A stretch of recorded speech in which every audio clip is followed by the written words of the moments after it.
Level 4 key code required for viewing. Any failure to present safe identification will result in incarceration or termination. Identification confirmed. Opening file number 117, dubbed Leviathan. Welcome to the Cryptid Files. This broadcast has been reviewed and created by the United States Department of Education and the Department of Defense.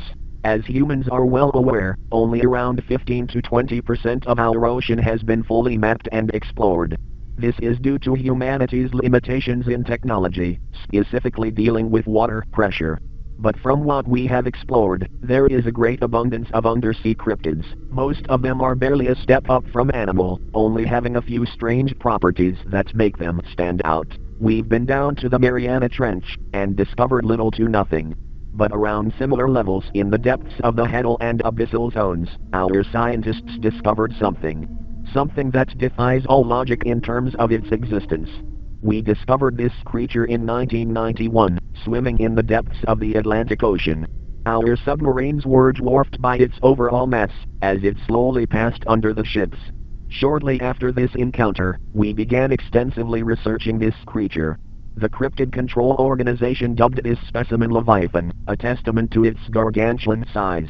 The Leviathan, from our current measures, is around 45,473 feet long, or almost 14 kilometers long, whilst being around 8,946 feet tall, or around 2 kilometers tall. This measurement makes it the largest creature to ever roam planet Earth. The cryptid stays in the Atlantic Ocean's deepest depths, rarely ever coming to the surface, specifically only around once a year. The long, whale-like fins of this cryptid also have scientists believe that it could theoretically walk on land for short periods. But, studying this creature closely is difficult due to the overwhelming pressure of these zones, and the large fluctuations in water each time it slowly propels its fins and horizontal tail. The Leviathan itself doesn't need to feed often, gaining nutrients from the water and sometimes draining the salt out of the liquid. The long mouth of the creature is what allows it to filter the liquid out of its surroundings or prey.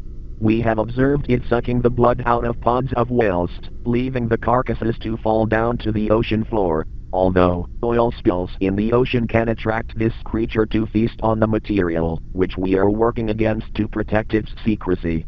We may potentially roll this information out to the public if the creature becomes a threat.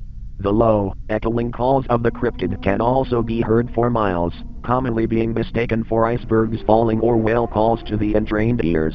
A smaller species of cryptid, which we have dubbed the soul whales, is regularly fed on by the Leviathan.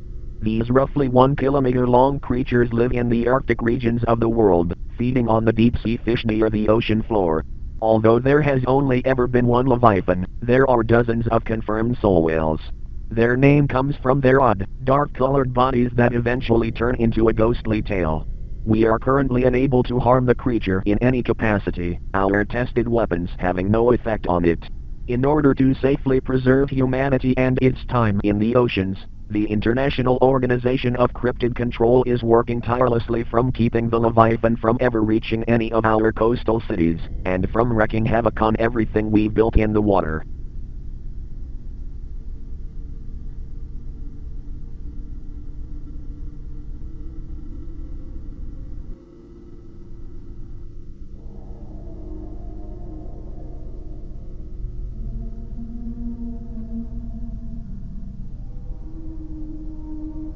We have only explored roughly 1/6 of our entire ocean. The cryptids that inhabit these dark waters are abundant and hard to catalog. As a wise man once said, "Here, there be monsters. And if we don't focus, those monsters will win."